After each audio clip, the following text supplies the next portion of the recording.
All right, we're going to go back and tackle what we call complex fractions. So you might be thinking, what the heck is a complex fraction? And you've got some examples down here. But it's basically when you have a fraction in the numerator and a fraction in the denominator. So a fraction over a fraction is just called a complex fraction because there's so many of them.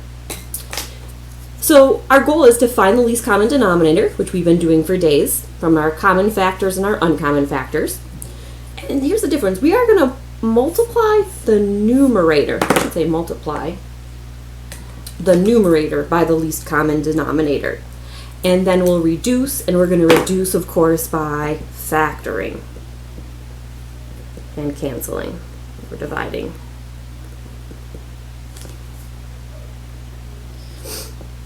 Okay, cancel or divide, I should say. Okay, so a complex fraction is simplified when it no longer contains fractions in the numerator and denominator, and when it's fully reduced, which of course means factored all the way. Okay, so our first goal is to find the least common denominator, right? All right, so I have a 2 and I have a 4. So I'm looking, when it's just single numbers, I'm looking for the number that they both go into, and again, least, the smallest number that they both go into. So if someone gave you a 2 and a 4, and they said, what is the smallest number they both go into, what would you say? All right, would I say 16? They both go into 16, but that's not the smallest. 8, I think I can go smaller. I think they both go into 4. So my least common denominator is 4. Once I identify that, I'm going to multiply the numerator by the LCD. So I'm going to go to the numerator and multiply by 4, and multiply by 4 in the other numerator. Okay, so now something nice should happen. If you picked the right least common denominator, you should get rid of the complex fraction. You should no longer have a fraction on the top and a fraction on the bottom. Watch what happens on the bottom. This 4 and this 4 cancel, and I'm just left with 1 on the bottom. Here, this 4 and 2 make a 2, and I'm left with 2 times 1, or 2, and my final answer is just 2. Okay, so if I pick the right least common denominator, I should eliminate the fraction on top, I should eliminate the fraction on the bottom, and then I should be able to clean this up if possible. All right, let's try example 2. I have an S, a Y, and a Z. So they're all uncommon, right? S is uncommon, Y is uncommon, Z is uncommon. They have nothing in common. So my least common denominator is an S, a Y, and a Z. So I'm going to multiply, it says, the numerator by the least common denominator.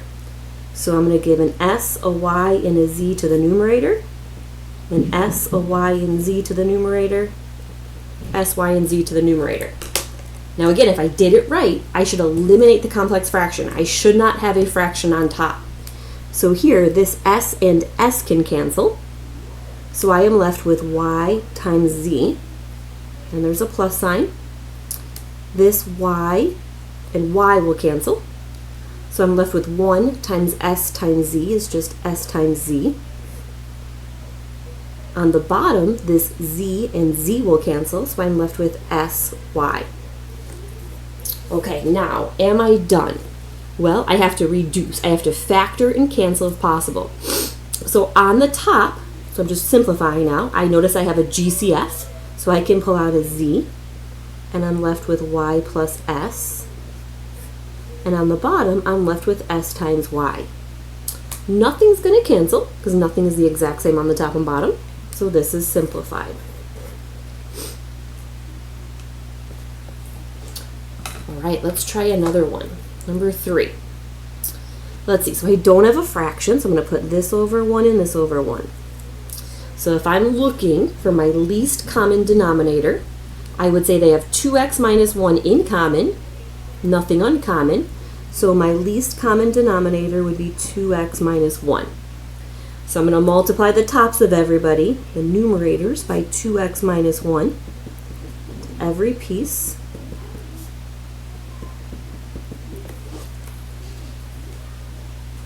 And then again, if I did it correctly, I should eliminate the complex fraction. So on this numerator, this isn't going to cancel because it's just over 1, so we're just going to multiply those together. So that's 4x minus 2.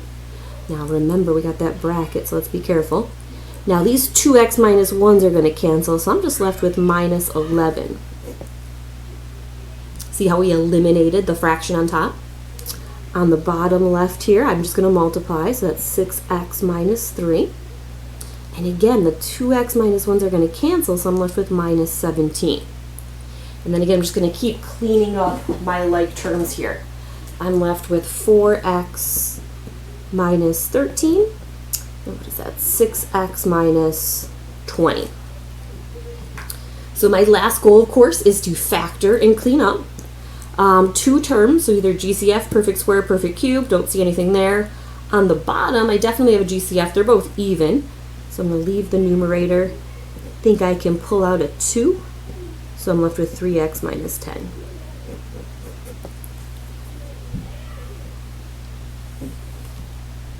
All right, let's try another one. Number 4. All right, I've got an a, a b, an a squared, and a b squared. Okay, now remember, a squared really means a times a, and b squared really means b times b. So I would say they share an a, and they share a b. So my common factor would be an a and a b. So if I shared those a's, then I'm left over with an a, so that's uncommon. And if I shared those b's, then I'm left over with another b. So I'm going to say my least common denominator is a squared, b squared. A times a and b times b. Okay, so again, I'm going to multiply all my numerators by a squared, b squared. A squared, b squared. A squared, b squared. A squared, b squared. And again, if I'm talking too fast, pause it, slow down, rewind, do what you have to do. Okay, so now again, if I did it right, my denominator should cancel. So this a can go into this a, so I'm left with an ab squared and a minus sign. This b can divide with one of those, so that's a squared b. All right, the a squared completely wipes out, so I'm left with b squared. And this b squared completely wipes out, so I'm left with a squared. All right, so now I got to go back and say factor and simplify. So on the top, I'm either going GCF, perfect square, perfect cube, definitely see a GCF. I can pull out an AB, and then here I'm left with B minus A. On the bottom, no GCF, but that's a difference, and those are perfect squares. Just remember it starts with a B, so it would be plus A and B minus A. Now again, I'm looking to divide out anything that's the same or complete opposite. B minus A's are the same. So I am left with AB over B plus A.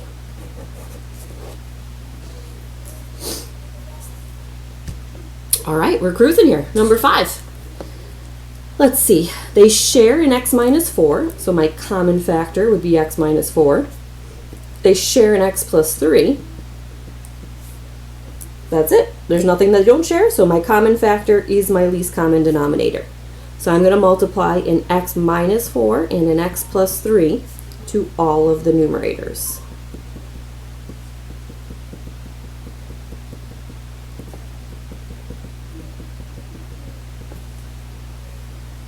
Now again, you know you did it right if the denominators cancel. So let's see. The x minus 4s are going to cancel. So I am left with 7x plus 7 times 3 is 21. My denominators cancel. Now we got one major catch here, guys. Did you catch it?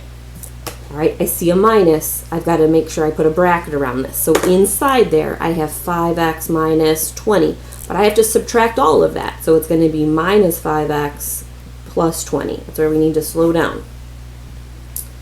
My x plus 3's cancel, so I'm going to multiply. So that's 5x minus 20. My x minus 4's are going to cancel, and that's a positive, so I like that. So it's going to be plus 9x plus 27. Okay. So just like before, when we did adding and subtracting fractions, now we add, and we'll factor last. So I'm going to put my like terms together. 7x minus 5x is 2x. 21 plus 20 should be plus 41. 5x plus 9x is 14x. And negative 20 plus 7 would be plus 7.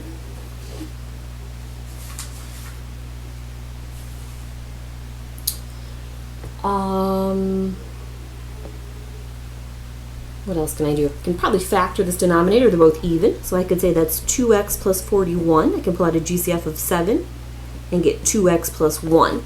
Fortunately, nothing's going to cancel. There's nothing the same on the top and bottom. This is just factored completely and simplified. All right, we've made it to our last one. Hopefully you're feeling good about this. We've done a lot with rational expressions. I'm going to put this over 1 and put this over 1. So again, if I look at my denominators, the common factor is 2x plus 1. There's nothing uncommon. So my least common denominator is 2x plus 1. So everybody gets a 2x plus 1.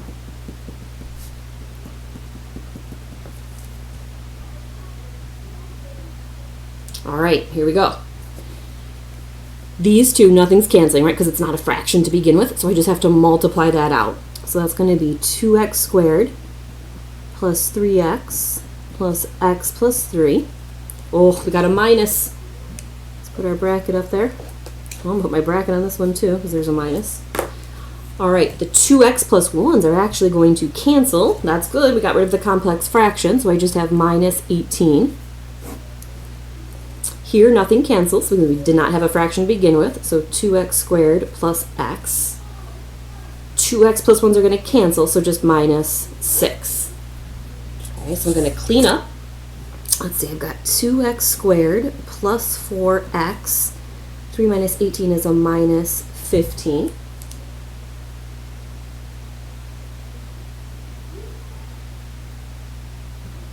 I missed something. Hold on.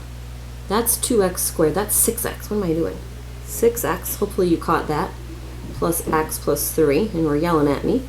So I'm going to make that a 7x. Whoops, I put that in the wrong spot. Oh, my Lanta. Here's what I'm going to do, guys, because I'm messing up my math here and I don't want to screw anyone up. I'm going to say this one more time. So when I multiply this, I should get 2x squared plus 6x plus x plus 3. Those canceled, minus 18. Sorry about that. On the bottom, I've got the 2x squared plus x minus 6. Okay, I'm liking that better. So I'm going to keep going here. Putting my like terms together, I've got 2x squared. That's going to get me a plus 7x minus 15. And then I've got 2x squared plus x minus 6. Okay, so now I've got to factor and try to simplify. So I've got yes ma'am factoring, M-A-M. So yes ma'am, multiply, add, multiply, but this is a guess and check. Okay. So I know actually on both of them have to be a 2x and an x. I only have one option. All right, let's see. Guess and check. So I can either have 1 and 15 or 5 and 3. So I'm going to start with a 5 and a 3. If I go 5 here and 3 here, that's 6 and 5, which is not going to make a 7. So I'm going to flip-flop. I'm going to go 3 here and 5 here. That's 10 and 3. That can make a 7. All right, I'm going, what did I say? 3 here and 5 here. 10 and 3. I would want a positive 10 and a negative 3.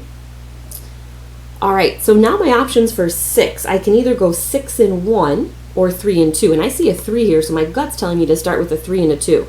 If I go 3 here and 2 here, that's 3 and 4. That can make a 1. So 3 and 2 would be a positive 4 minus 3 to get me a 1.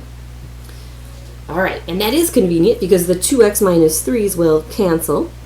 And I'm left with x plus 5 over x plus 2 as I clean up that complex fraction. All right, we're going to get a lot of practice with the homework. Answers are in the back to compare with, and good luck. Reach out with any questions, of course.